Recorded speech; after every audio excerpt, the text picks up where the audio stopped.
Hey everybody, welcome to the press. Welcome to the start of a new week. It's July 1st.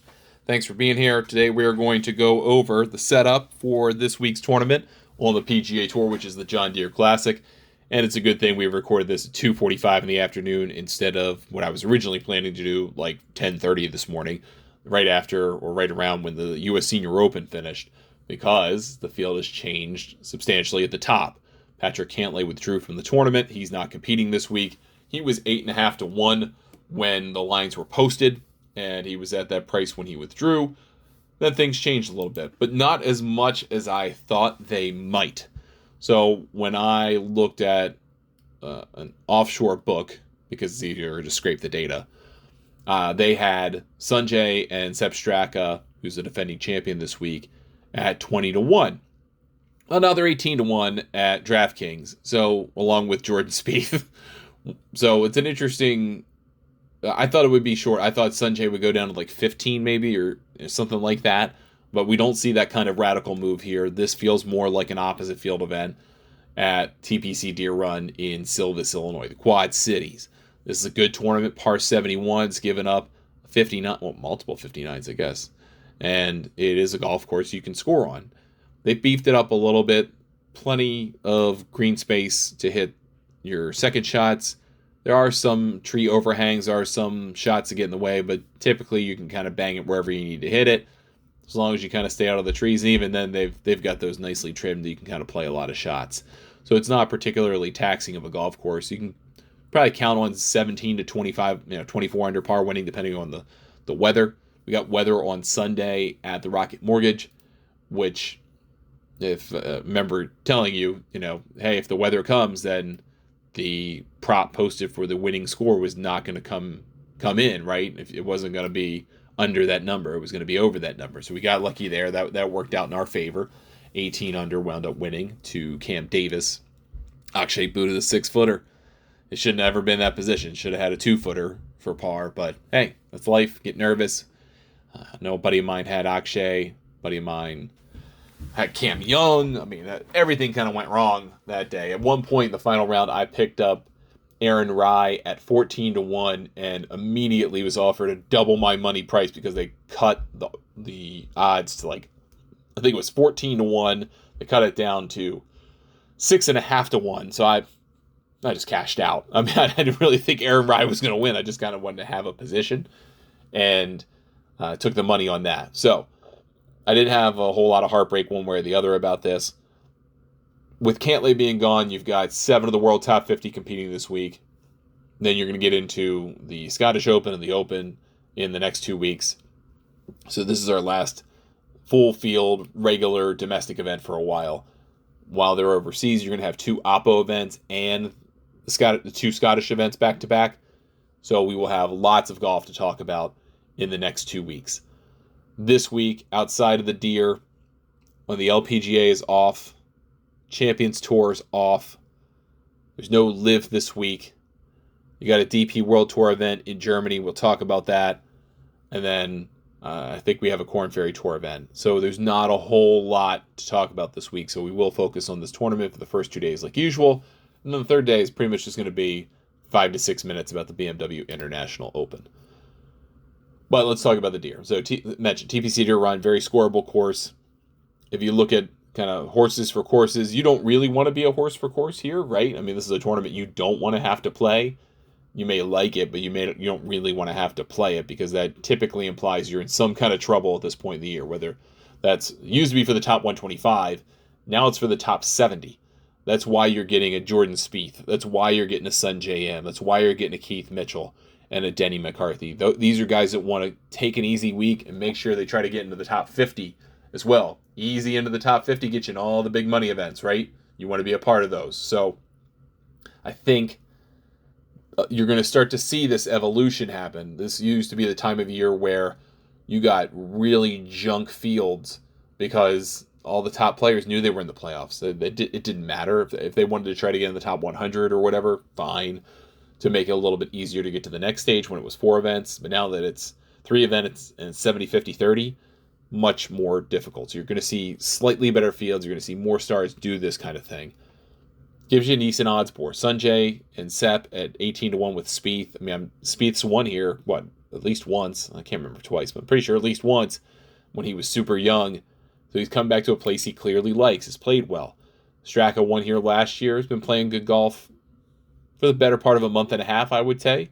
So I like him here of the favorites. Sanjay's playing like a guy who's trying to notch a win.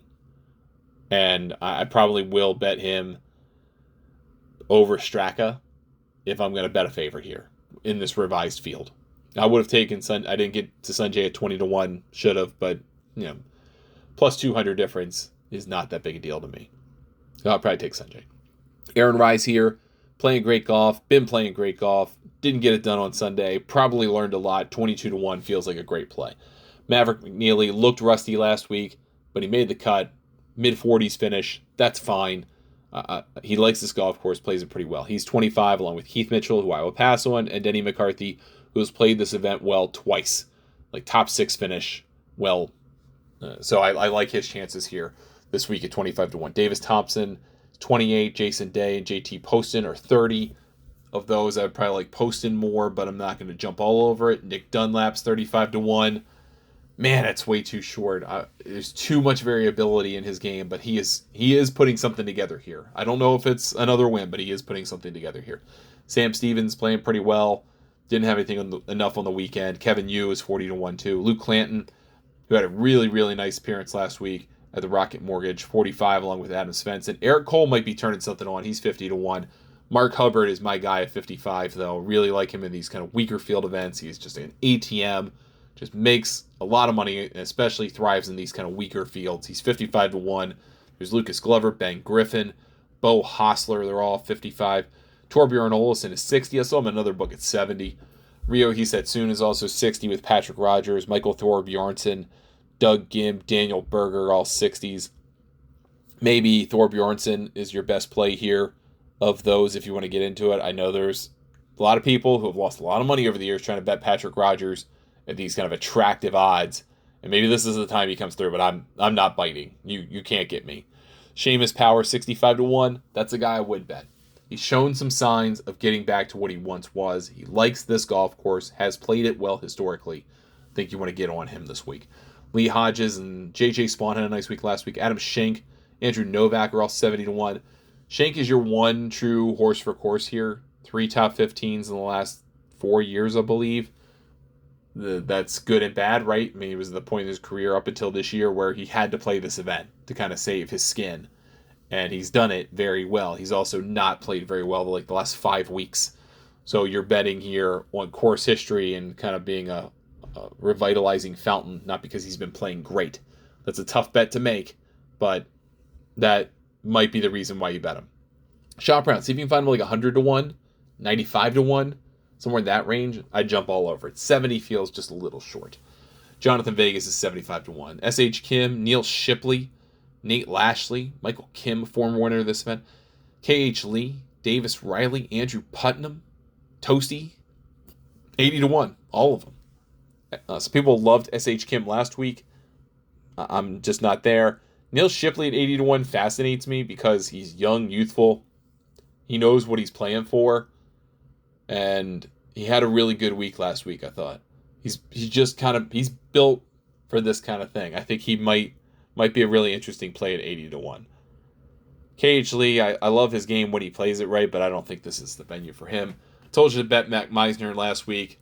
Obviously, it didn't come true. Jake Knapp could be interesting, but I think he's too wild to play this venue. Joseph Bramlett, Luke List, Hayden Springer, Dylan Wu, Brendan Todd, all 90s. I mean, you're starting to kind of go, oh boy.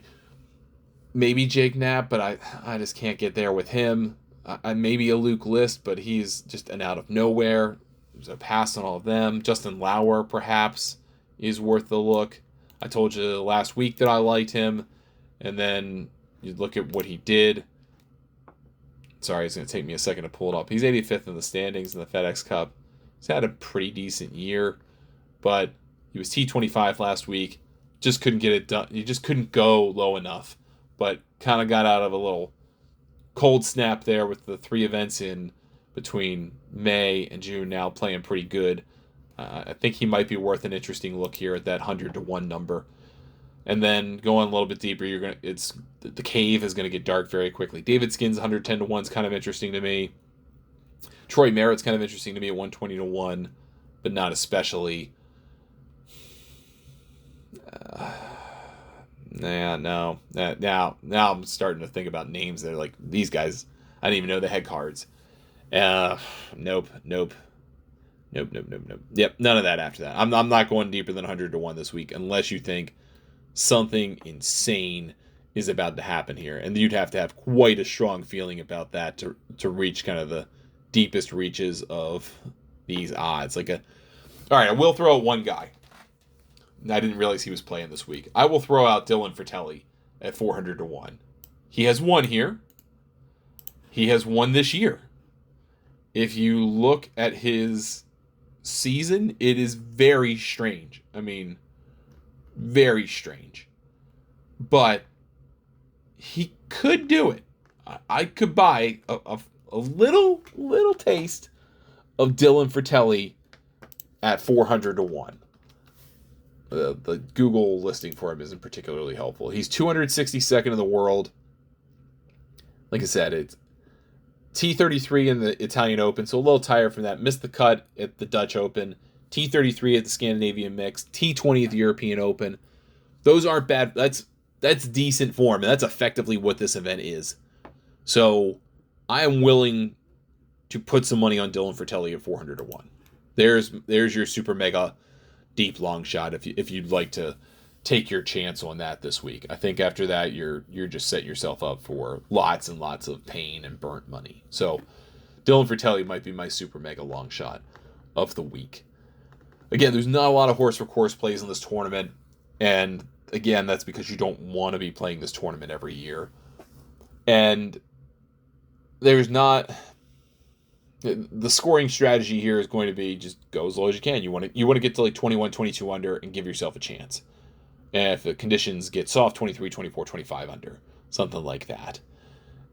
I think you have to be a fairly accurate player. You don't have to be an especially long player, and you don't have to be a super accurate player. This isn't like colonial tight. There's still plenty of room to operate, and you can still hit a pretty decent long ball. But you don't have. I think it actually hurts you to be a long player here. So like a Jake Knapp, who I think can overpower a golf course, this really doesn't set up well for his kind of game. Sets up better for a guy like Seamus Power, who's just long enough, but isn't really overpowering a lot of golf courses. I would stay away, not stay away from length, but I would stay away from massive length this week. So you're thinking about like an Andrew Novak. Thor Bjornsson, I love his game, and he may be able to dial it back enough to be able to play well this week. But if you're going to give me the choice between the two, I'd probably take Seamus Power over him, which might make an interesting matchup play. Those have not been posted yet. I've not seen those yet. We'll talk about them later in the week. Again, we've got other events. I want to spend just a couple minutes before we get out of here, because otherwise this is a very short show, on the Open Championship. A couple weeks' time, just look at the market. Here's what we got. Playing at Troon. This is a place where you can go kind of deep if the weather doesn't blow. You've got Scotty Scheffler at 9-2, Rory McIlroy at 7-1, Bryson 12-1. I think Bryson's high ball is just a problem if the wind blows. I think you need a weather forecast to bet Bryson. Schauffele at 14-1 is interesting. Ludwig at 16-1, maybe. I think Morikawa at 16-1 feels really good because he can play in the wind and he's done this thing before. Then you start, I don't know how Cam Smith's 22-1, man. I don't know how you do that. Tyrrell Hatton at 30-1, I think is worth it. You had him at 50-1 before. I think 30-1's worth a play. Maybe a Shane Lowry at 35-1 to a degree. I can't believe that Justin Thomas and Jordan Spieth are 40-1. Like, what are you doing betting on those guys? They're nowhere near it. The one guy I wanted to highlight, though, is Min-Woo Lee. He's been playing great golf. I know he flubbed it up on Sunday at Detroit Golf Club, but 50-1 for a guy playing consistently that well and really likes tough conditions, I think he's worth a look. May want to consider Sam Burns at 65-1. I know that sounds really strange to say, given that he's like a Bermuda specialist, but maybe. Sahith Theegala at 65-1 really intrigues me.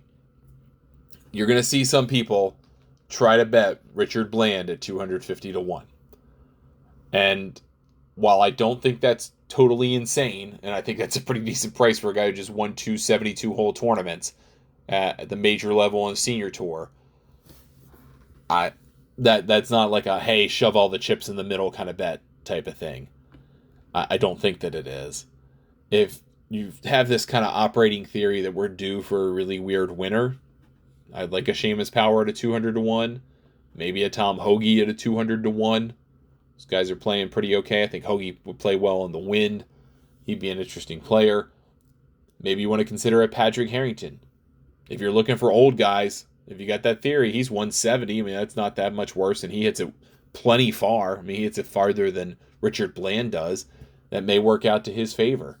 You may be interested in that number. After that, I think I don't really have anyone. I'm telling you got to get pre-tournament, but I would consider a Min Woo Lee pre-tournament. I would consider, if you feel like having a pizza bet, one of the old guys, Harrington or Richard Bland, pre-tournament, and then that's probably enough.